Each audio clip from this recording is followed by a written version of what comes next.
Salam belas kasih. Hari ini Senin 8 Juli 2024, Senin biasa pekan ke-14. Sabda Tuhan diambil dari Injil Matius bab 9 ayat 18 sampai dengan 26. Marilah kita awali permenungan ini dengan tanda kemenangan Tuhan. Dalam nama Bapa dan Putra dan Roh Kudus, amin. Sekali peristiwa datanglah kepada Yesus seorang kepala rumah ibadat. Ia menyembah Dia dan berkata, "Anakku perempuan baru saja meninggal, tetapi datanglah, letakkanlah tanganmu atasnya, maka ia akan hidup." Lalu Yesus pun bangun dan bersama murid-muridnya mengikuti orang itu. Pada waktu itu, seorang wanita yang sudah 12 tahun lamanya menderita pendarahan, maju mendekati Yesus dari belakang dan menjamah jumbai jubahnya. Karena katanya dalam hati, "Asal kujamah saja jubahnya, aku akan sembuh." Tetapi Yesus berpaling dan memandang dia serta berkata, "Teguhkanlah hatimu, hai anakku, imanmu telah menyelamatkan dikau." Maka sejak saat itu juga sembuhlah wanita itu.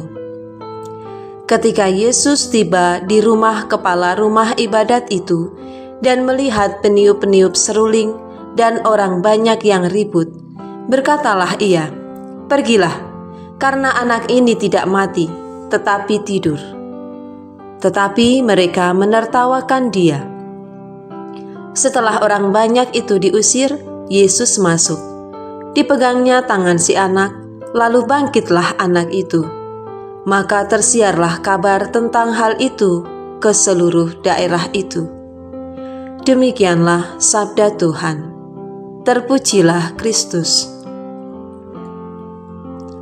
Teguhkanlah hatimu, hai anakku, imanmu telah menyelamatkan dikau. Saudara-saudari yang terkasih, sabda yang baru saja kita dengarkan membawa saya pada satu penyadaran tentang bagaimana mukjizat itu terjadi, yaitu saat kuasa Tuhan bekerja sama dengan iman kita.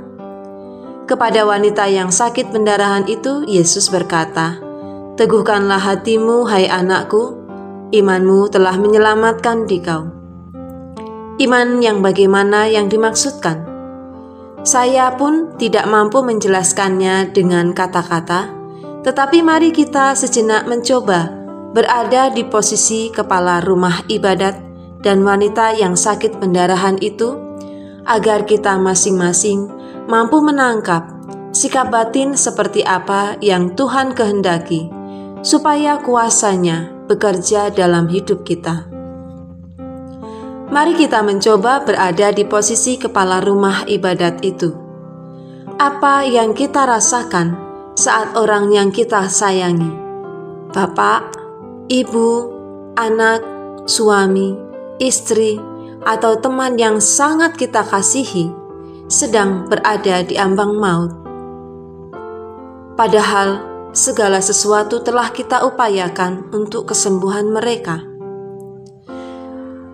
Atau seandainya kita menjadi perempuan yang sakit pendarahan selama 12 tahun itu.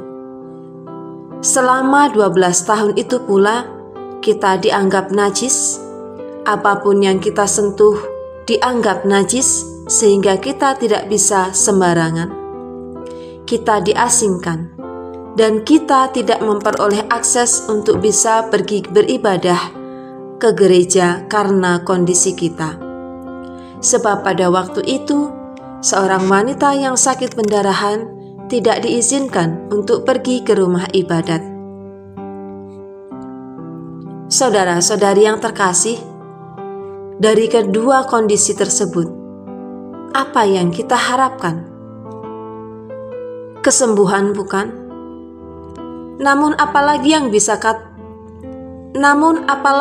bisa kita lakukan saat segala sesuatu telah kita upayakan, bahkan kita telah kehilangan harta benda demi kesembuhan kita, namun kita tidak kunjung sembuh. Segala sesuatu telah kita upayakan, namun keadaan tidak juga kunjung membaik. Ya, keajaiban dan kemurahan hati Tuhanlah satu-satunya yang bisa kita harapkan.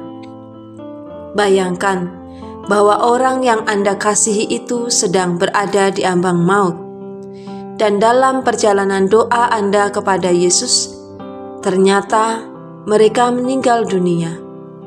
Atau bayangkan bahwa kondisi Anda yang sakit parah tidak kunjung mengalami kesembuhan, kendati Anda sudah mengupayakan berbagai hal.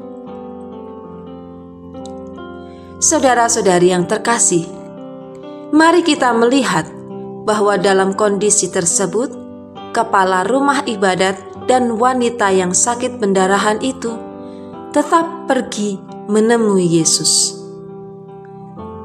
Bisakah Anda membayangkan apa yang mereka pikirkan, mereka rasakan, dan menjadi fokus mereka saat mereka pergi menjumpai Yesus dengan kondisi tersebut? Kira-kira adakah unsur keegoisan di dalam pikiran mereka saat itu? Ya, mungkin terkesan sedikit ngotot, sebab keadaan seolah tidak memungkinkan bagi mereka. Tetapi mereka tetap menjumpai Yesus. Tapi bisakah Anda menangkap sikap ngotot seperti apa yang mereka tunjukkan waktu itu?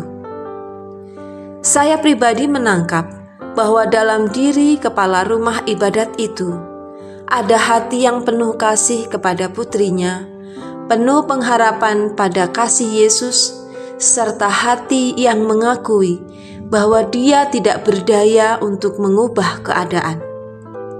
Sementara dalam diri wanita yang sakit pendarahan itu ada hati yang rindu akan kesembuhan dan hati yang percaya sungguh bahwa Yesus itu Maha Kuasa di atas segala-galanya. Sekali lagi, wanita itu percaya bahwa Yesus itu Maha Kuasa. Saudara-saudari terkasih, sekarang mari kita ingat kembali saat kita berdoa mengharapkan mukjizat Tuhan. Bagaimana sikap batin kita? Apakah kita meminta bahwa sesuatu harus terjadi sesuai kehendak kita? Adakah kasih di dalamnya? Siapa yang bekerja saat itu? Apakah saat kita berdoa untuk orang lain maupun diri kita membiarkan kuasa Tuhan bekerja? Apakah kita berani mengakui ketidakberdayaan kita? Marilah berdoa.